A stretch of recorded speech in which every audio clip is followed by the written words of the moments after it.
Olá, gente, sejam bem-vindos a mais um podcast da Rainmakers Academy, sempre com empreendedores e histórias de sucesso. E hoje eu estou com um empreendedor raiz, aquele que faz chover, um amigo de 20 anos, meu amigo e sócio, João Francisco. João, seja bem-vindo. Muito feliz de estar aqui.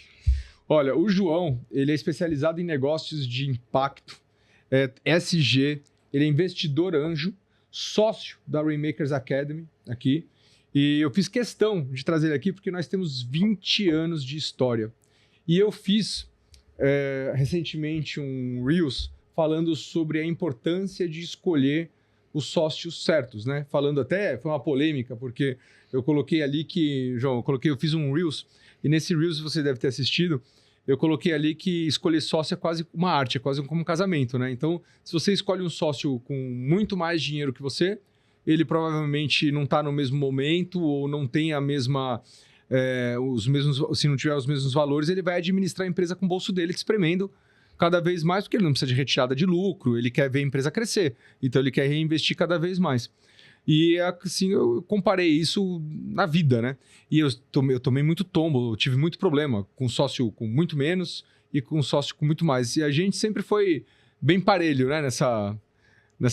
E sempre deu muito certo. Né? Nem sempre a gente ganhou dinheiro, mas sempre deu muito certo. E deu uma discussão. E aí eu te chamei aqui hoje exatamente por causa disso, porque eu acho que a gente tem os mesmos valores, a gente acredita nas mesmas coisas, temos uma situação financeira, acho que parecida, e por isso eu acho que sempre deu muito certo.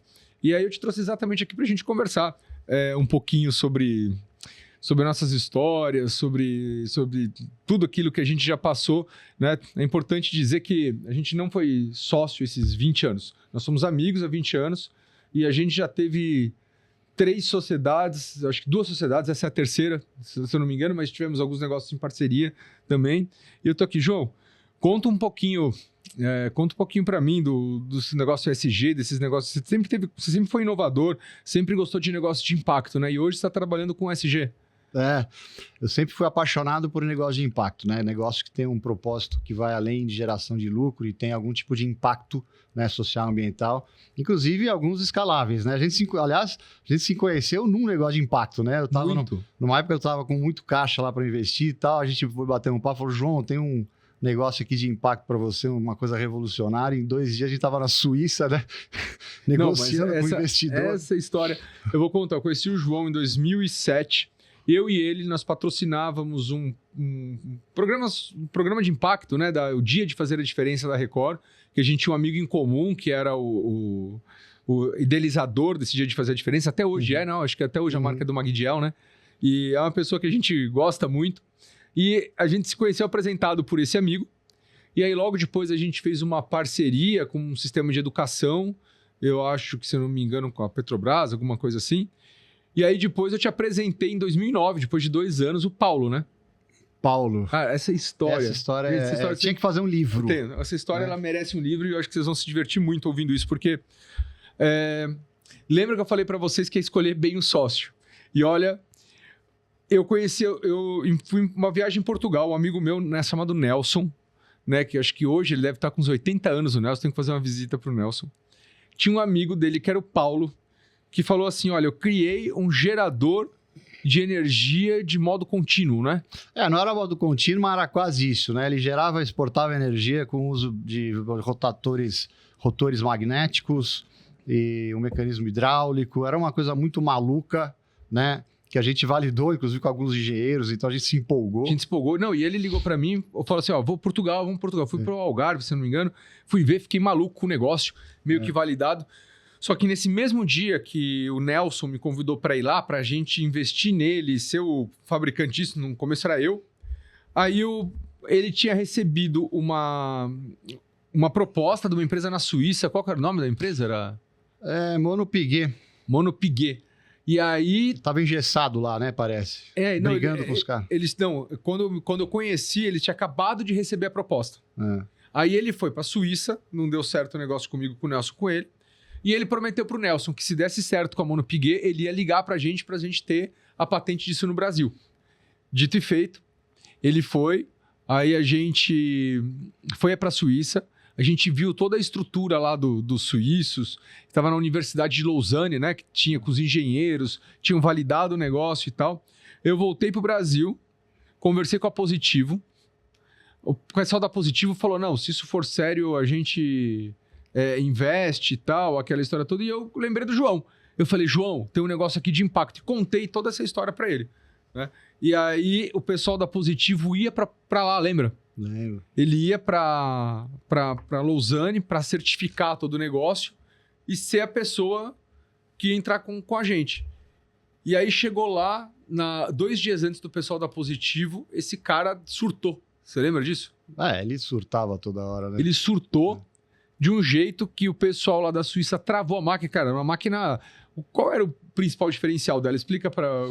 Ela gerava energia por um longo período sem a necessidade de combustível nem alimentação externa. Ia ser uma revolução. É uma revolução, porque você tira todos os geradores a diesel poluindo em tudo que é lugar e coloca um gerador silencioso, sem risco de explosão e que também não polui. Então aquilo era altamente revolucionário, né? Eu passei a mão e falei, João, seguinte, ele tá aqui, ele brigou com os suíços. Ele falou que não quer negócio mais com o suíço. O cara da Positivo tá vindo pedir para não vir, porque ele achou que os suíços iam roubar a ideia dele, porque o suíço lá pôs o filho dele, aí ele ouviu alguma coisa do filho dele falando, ele se trancou no apartamento, aí o pessoal foi lá e trancou o invento, porque eles tinham colocado, acho que Lacraram. quase 700 mil euros, né? E aí ele vai construir isso no Brasil. Eu liguei pro João. Falei, João, você topa a briga? Aí o João, em 2 dias, chegou lá na Suíça. Ele chegou lá em Lausanne e começou a nossa história. Porque aí o João falou, não, eu sou investidor, eu te banco lá no Brasil e eu brigo aqui com o pessoal da Suíça. A gente reforçou com a Positivo falou assim, não, se funcionar mesmo, eu tô dentro, mas faz funcionar primeiro, constrói outro protótipo. Porque o protótipo lá estava quase pronto. Aí começou a saga. Bom, conta a história do aeroporto. A história do aeroporto. Começou a saga de trazer ele para o Brasil, né? Tirar ele da Suíça. Que aí você comprou uma passagem de uma companhia aérea que era da Boeing, ou era da Airbus. E ele não quis embarcar porque um dos suíços era sócio da Airbus, ele achou que explodiu o avião, você lembra? Ele era paranoico, né? Aí ele chegou aqui, te pediu um Corolla, né? Bom, aí começou, né? Fomos para Indaiatuba, montamos o galpão, começamos a comprar peça e montar. No final ficou até interessante a máquina, né? Teve alguns testes bacanas. Mas é o negócio, né, Luiz? O negócio dá certo se a pessoa é certa, né? É isso aí. E uma das coisas que me fez investir na Rainmakers, por exemplo, não é investir na Rainmakers pela Rainmakers, é investir na pessoa do Luiz. Eu aprendi isso nos últimos 10 anos. Eu tive uma holding de investimento em negócio chamado Caleidos, que a gente tinha uma família que colocou lá alguns milhões para a gente investir em até 8 negócios. Fizemos vários investimentos, então eu aprendi muito sobre isso. Né? Você tem negócios que dão certo e negócios que dão errado, quando você vai ver, os dois cumpriram exatamente a etiqueta, né? dos fundamentos básicos de um negócio, de produto, de venda, de planejamento, de gestão. Por que um dá certo? É a pessoa, é a equipe. Então, isso, para mim, é o mais importante. Hoje, estou super feliz de estar aí com você, se eu puder ajudar a fazer esse negócio crescer, mas, basicamente, eu confio muito em você mesmo. Obrigado. E a recíproca é verdadeira. Mas você sabe que você falando é muito importante, porque o Paulo, o negócio era bom, o Paulo era ruim. O Paulo inviabilizou um negócio que, do ponto de vista da engenharia, estava praticamente validado. Certo. E a gente fez vários testes. Inclusive, eu levei outros engenheiros lá. E era um projeto que poderia mudar o mundo. Coisa que nós dois gostamos disso, né? Somos loucos para mudar o mundo, né? Então é isso. Eu acho que aquele teu vídeo do sócio é muito pertinente. Tive também muito problema com sócio. Eu também. Muito problema. Você sabe que eu tive inclusive, que eu fiquei até chateado, porque eu tive a notícia que ele morreu ontem, mas conheci ele com 17, 18 anos de idade. A gente montou uma balada em Vinhedo, eu tinha 20 anos. Depois a gente montou, quando eu tinha 22 anos, uma empresa de internet, que foi a precursora da Omni, na verdade. E ele não quis ir comigo para a Omni quando eu tive a ideia de montar a Omni e tal, mas a gente fazia sites municipais e tal. E aí depois a gente voltou a ser sócio em 2013 na Playmo. Um cara extremamente inteligente, autor de livro, mais problemático como o Paulo. Com uma personalidade. E eu sabia que ele era problemático, mas eu tinha um carinho especial por ele. E ele tinha... Mas era um gênio. Lançou uma ideia fantástica, que era a Playmo, uma marca linda, e para ser um Spotify para artistas independentes, em 2013, 14. O projeto foi selecionado em Cannes. A gente foi lá para Cannes, no negócio internacional de Cannes, lá na feira internacional deles, para mostrar o projeto. Ele subiu no palco, tava lá Sony, Warner, todos os grandes players do mundo, artistas. A gente pegou a suíte Grace Kelly no Ritz, 330 metros quadrados. Em vez de a gente fazer um stand lá em Cannes, na feira de música, na feira de música, a gente resolveu gastar esse dinheiro para alugar, ficar nessa suíte, e a gente fez 2 dias de festa. E a gente colocou Festa dos Brasileiros, e na plataforma tinha DJ. Foi um sucesso, 300 pessoas na suíte, cartão de todo mundo, fizemos amigos, e a Sony fez uma proposta. Por, acho que na época, $20 milhões para entrar de sócio. Por 51%. E aí foi que nem chutar a canela dele, o saco dele junto. Não, 51%, não vou ficar sendo pau-mandado de gringo, etc e tal. Mas foi, Dalton, uma startup, precisa de grana. É Spotify, não é uma empresa, precisa de muito dinheiro. E não vendeu. A empresa quebrou, porque chegou uma hora que eu e os sócios, o Henrique Portugal do Skank era sócio também, o Angus Young do AC/DC estava no board da empresa. O cara tinha muito contato. E aí, de repente, ele não quis vender, todos os sócios ficaram muito putos com ele, ninguém quis colocar mais dinheiro, o negócio fechou. Essa empresa foi patrocinador do Rock in Rio Lisboa. Cara, foi um projeto legal, mas perdemos dinheiro. Perdi muito dinheiro lá. Porque ele não era a pessoa certa. E aí, desse dia, quando eu falo que, às vezes, não é só o dinheiro, né? Não é só o cara ter mais dinheiro que você. É o que você falou. Hoje, eu só aposto em pessoas. E eu estudei um trabalho do Jim Collins, da Universidade de Stanford, e ele que bateu exatamente com isso. Ele falou assim, a regra número 1 para você investir nos negócios é ter pessoas certas nos lugares certos. Se nos cargos... Exatamente. Se nos cargos críticos da empresa tem pessoas excelentes. E também não adianta colocar o atacante na defesa, o lateral, né, de atacante. Então tem essa magia, essa inteligência. E quando a gente fala em acertar em gente, em pessoa, não é só o hard skill, porque o conhecimento técnico hoje em dia você adquire muito fácil. E hoje, para mim, é super importante na escolha de um sócio também o alinhamento de valores. Quando a gente fala de alinhamento de valor, ele acaba sendo mais importante hoje, e o soft skill, até do que o hard skill. Não só para sociedades que prosperam, mas também para negócios. O que a gente tem acompanhado, até na minha trajetória como investidor, como Caleidos, a grande parte de pequenos negócios, de empreendedores falham cumprindo a etiqueta. Faz tudo certo, a princípio, né? Mas ele não entende o valor do intangível. Então, o brasileiro ele tem um hábito de ter preguiça de planejar, você sabe disso. Sim. Segundo, ele é super imediatista. Então, ele tem uma dificuldade de entender a geração de valor em médio e longo prazo. Ele precisa gerar valor já, até porque ele tem que sobreviver. E ele não sabe a diferença entre valor financeiro e econômico, né? Que é o valor financeiro, que é o caixa, que vai estar lá no balanço, balancete, receita, lucro, e o valor econômico, que envolve uma série de outras coisas, né? Esse valor econômico, pelos estudos, como a gente vê hoje, vários estudos, inclusive, que mostram que o valor da empresa, e aí depende do estudo, no Brasil até nos Estados Unidos, varia de 40% a 80% é intangível. E o valor intangível... 40%, 80%? A 80%. É intangível. Intangível. O valor de uma empresa. Como é que você constrói o valor intangível? Você tem que começar através... Isso tem que ser trabalhado, porque, na verdade, não é só marca, patente, capital intelectual, redes comerciais, né? Mas também, quando a gente está falando de valor, a gente tem hoje uma massa de consumidor e tem uma mídia pressionando e uma série de regulações no mundo que começam a pressionar todas as empresas na cadeia, até as pequenas, que prestam serviço para as grandes, para uma série de questões voltadas ao intangível.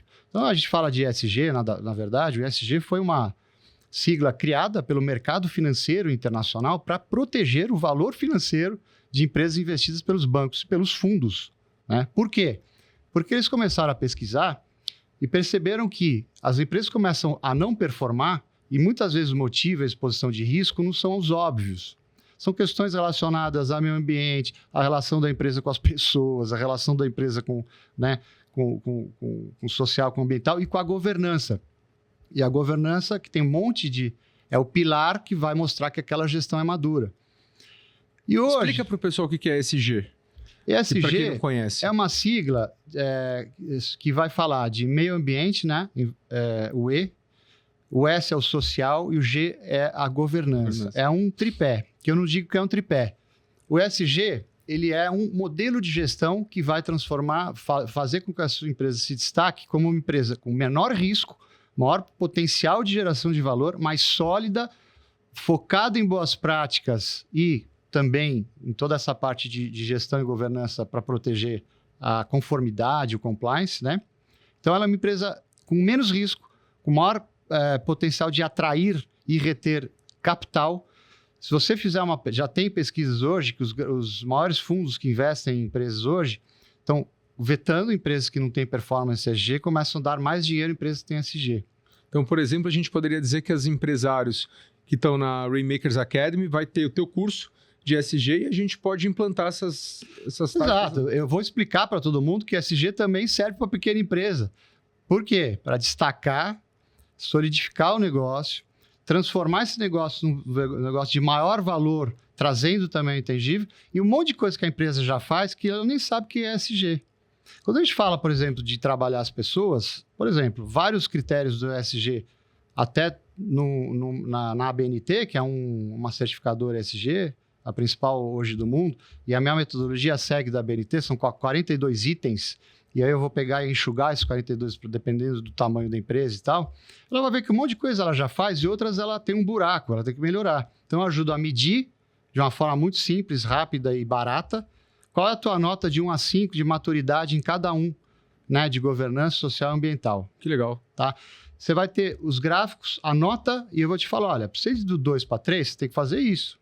Não é muito complicado. Você já pensou em ter uma política tal? Se fizer uma política que eu já te dou um modelo, se faz um treinamento com a tua equipe, você já vai de 2 para 3. E a pessoa não sabe disso. Ela não tem que gastar dinheiro. Tá. Agora, ela tem que entender que isso é importante. Então, a empresa pequena que nasce com uma estrutura de ESG, um selo ESG, ela já também é aumento de competitividade. Várias empresas médias e grandes agora começam a escolher na sua cadeia fornecedores que ela tem um planejamento de progressão de melhoria ESG. Vários, inclusive bancos dando para o agro taxas melhores de desconto. Tem um monte de coisa acontecendo. Tem muita gente na plataforma que eu acho que não tem, que se beneficia, porque está fornecendo grandes clientes, pega dinheiro com fundo, pega e tudo, isso faz parte, né? Agora, eu sou contra o greenwashing, entendeu? Todo mundo fala, pô, isso é bobagem, isso não é flor. Então, é uma coisa muito concreta, é simples de medir, simples de melhorar, vai te destacar no mercado, vai te criar um valor intangível importante para a construção do seu negócio. Putz, que legal. Eu vou falar mais sobre isso. Porque é exatamente esse valor intangível, quando a gente fala, por exemplo, isso fala muito sobre pessoas, né? Também. Claro. Sobre a parte social, né? O que o ESG fala sobre a parte social, por exemplo? Como você tratar os colaboradores, funcionários... A parte social é como que ela se relaciona com pessoas. Então, as pessoas confundem o social com caridade, fazer dinheiro para... Então, isso é um itemzinho que não é importante. No ESG. Quando a gente fala da relação colaborador, vai desde as práticas trabalhistas até... você sabia que as pesquisas hoje mostram que os colaboradores não estão interessados em dinheiro. Eles querem um clima bom, saúde, reconhecimento, ambiente que possa crescer e saúde mental. Você sabe disso. Então, esses itens, o que a tua empresa faz para isso? São itens ESG. Tá? Outra coisa, saúde e segurança ocupacional. Né? O que você faz para isso? Para proteger... E aí entra também a questão de saúde mental, desenvolvimento das pessoas. E quando a gente fala de meio ambiente, não é só indústria, empresa grande. Qualquer empresa hoje tem alguma relação com o meio ambiente, seja com descarte, com resíduo, com a agenda climática, que agora está sendo regulada e você consegue ter alguns benefícios, inclusive fiscais, e gerar até lucro, mas tem que medir. Eu tenho uma empresa pequena, média, não custa nada. A gente faz o inventário, vamos ver quanto que a tua logística, as tuas entregas, quanto isso tudo gera de emissões.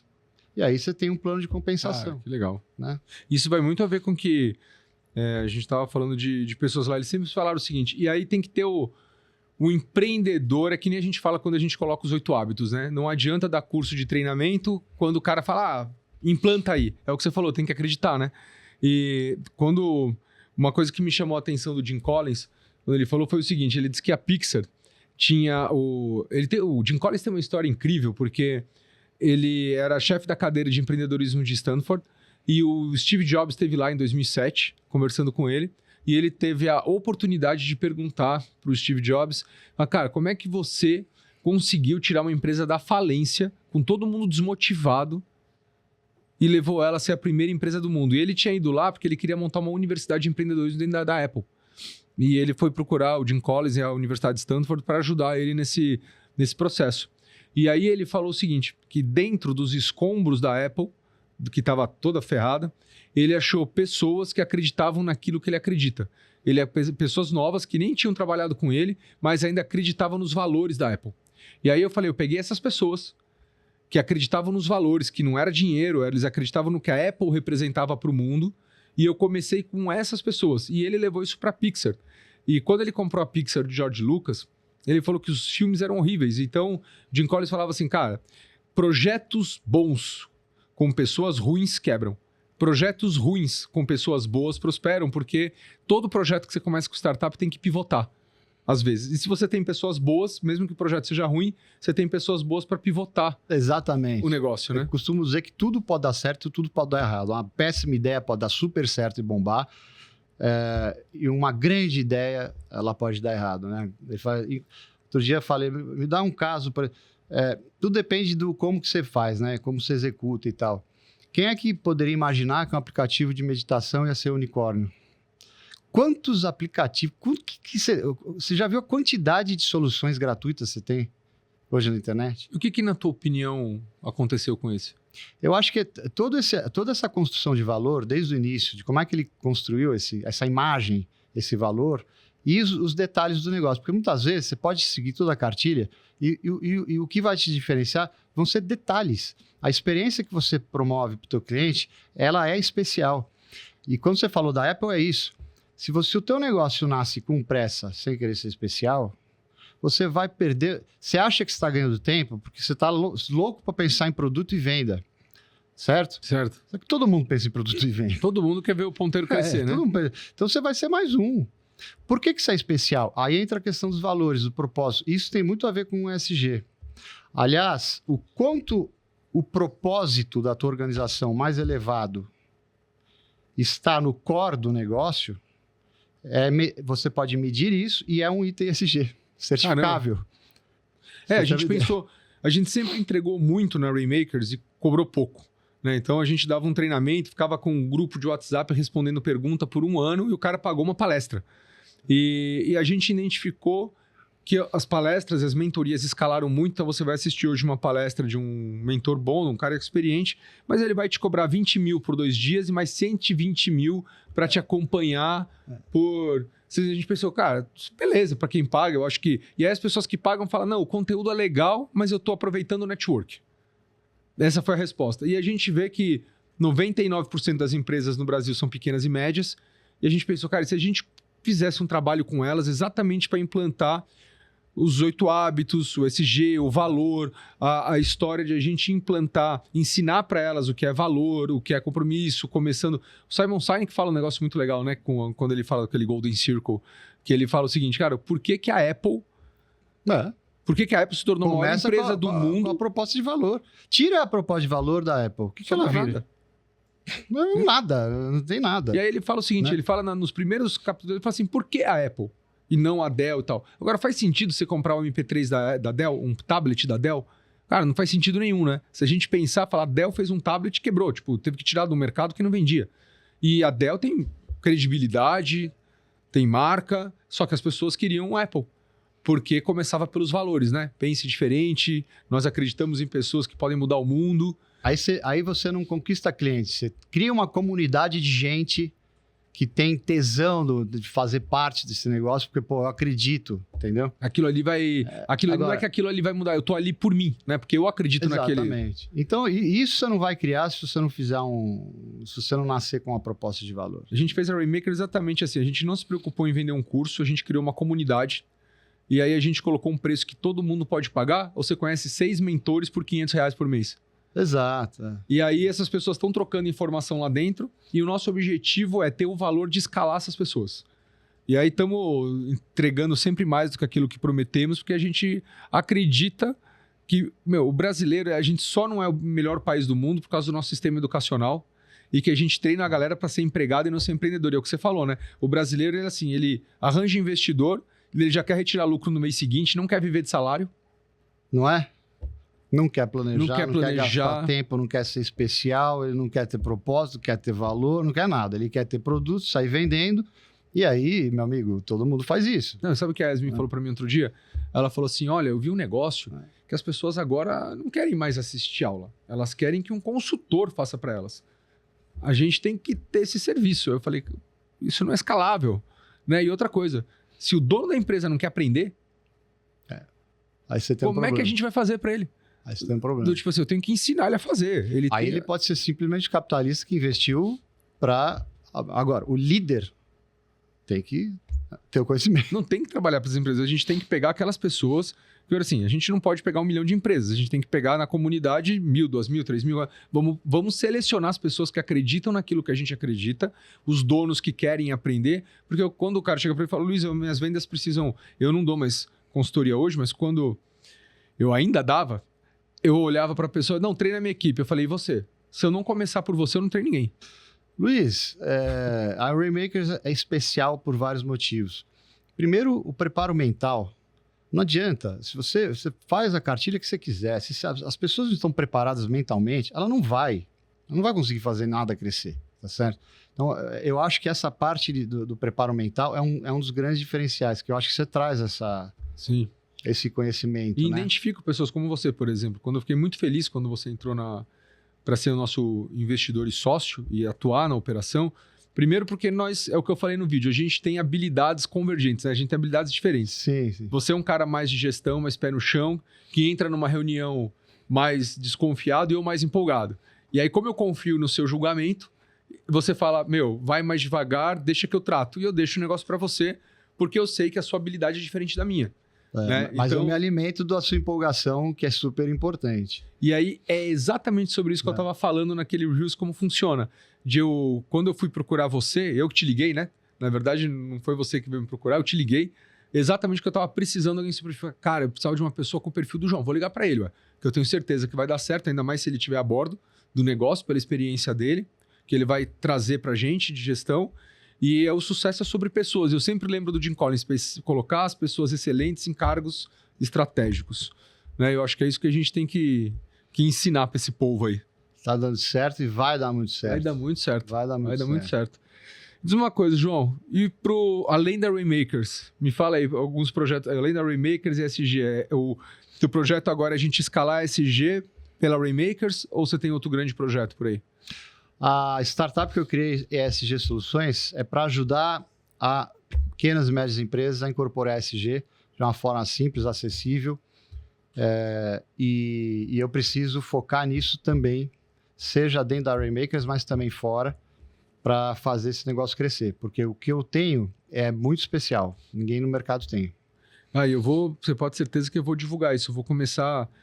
Essa semana, inclusive, se vocês estão ouvindo esse bate-papo aí e tal, querem entender mais sobre ESG, vocês podem comentar aqui que a gente vai mandar aula grátis para vocês sobre ESG, que vai estar gravado aqui na plataforma. E também depois a gente agenda com o João, porque isso era uma informação que eu não tinha, que 40%, 80% do valuation da empresa era intangível. A depender da pesquisa. Nos Estados Unidos, mais ainda. Então, imagina que isso, agora que vocês estão assistindo a gente, para quem é da plataforma ainda, tem isso na mão, para a gente implantar de uma maneira até rápida, né? E a Rainmakers aumenta o valor intangível das empresas, porque o capital intelectual, aumentar as redes. Então, tem um monte de coisa aí Vamos falar muito sobre isso. Vamos falar muito sobre... Quando é que você vai gravar semana que vem, eu acho, né? Semana que vem tô aqui, fico o dia inteiro gravando aulas de ESG, são aulas curtas, 5 minutos, 7 minutos, sobre todos os temas de governança ambiental e social. De um jeito simples, para quem tiver interesse em ter um primeiro contato com esses temas. Essa vai ser a chamada. Como aumentar em 40%, 80% do seu valuation. Vamos fazer uma chamada boa para ela. João, construir um negócio sólido e de valor. Show.